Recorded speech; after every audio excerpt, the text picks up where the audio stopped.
If you do this for 2 or 3 sets on each side, which is a total of fucking 6 to 8 minutes, which is nothing, your hips and your lower back are going to be so much more supple and mobile when you get out there to do your guard work, right? So that's the thing. Just do that one thing.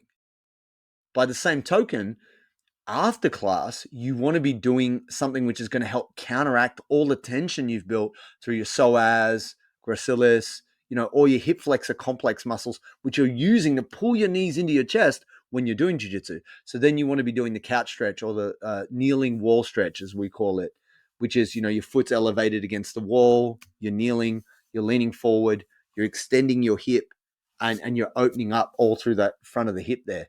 And it's the same thing. You're going to spend 30 to 60 seconds on one side, 30 to 60 seconds on the other. Now, you can be quite active with it, but if you don't even know what the fuck I'm talking about, that's fine. You can just lean in and breathe and just kind of, but that's the thing. We don't want to put ourselves in that discomfort. And as a result, we don't do that. And it's just one thing. Before class, stretch your glutes. After class, stretch your hip flexors. That will go a long way to you just feeling better when you're doing jiu-jitsu. But that's not the entire answer, because how did you get the stiffness in your ass? Oh, I work on a computer all day. All right, well, if you're going to spend 8 fucking hours doing that, 6 minutes stretching your glutes isn't going to fucking solve the problem, right? In the same way, if you're going to spend 2 hours tightening your hip flexors up doing jiu-jitsu, just doing 10 minutes of hip flexor stretch at the end of the class, that's not going to be the answer either, but it's still a step forward, right? So it's just one thing. This is the key. This is the huge mistake, is trying to do too much to implement change. One thing. So yes, there's a whole series of exercises you could do to warm up. And yes, there's a whole bunch of stuff you could do to cool down. And that's great.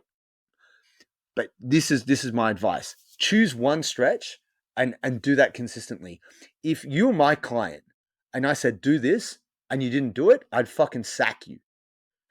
I'd just be like, all right, dude, you're not taking my advice. You're not taking this fucking seriously. Get the fuck out. I don't need your money. I don't need clients who don't listen to me. Like, just go away.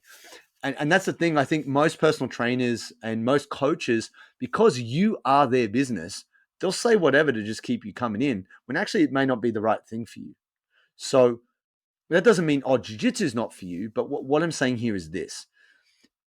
Ultimately, you want to make it simple for yourself so you can make a change. So once you can keep the habit of showing up 5 to 10 minutes early to class, doing your one stretch, you'll get better at that. It'll get easier. Then you can add an extra stretch. And then you're doing 2 stretches before class and 2 stretches after class. And then once you can do that for 2 months, then you can add a third. And before you know it, you're the fucking flexible guy. Oh my God, it works. But it's got to be incremental. And you've got to start with one. Because if you can't throw and catch one ball, you're not going to juggle 3.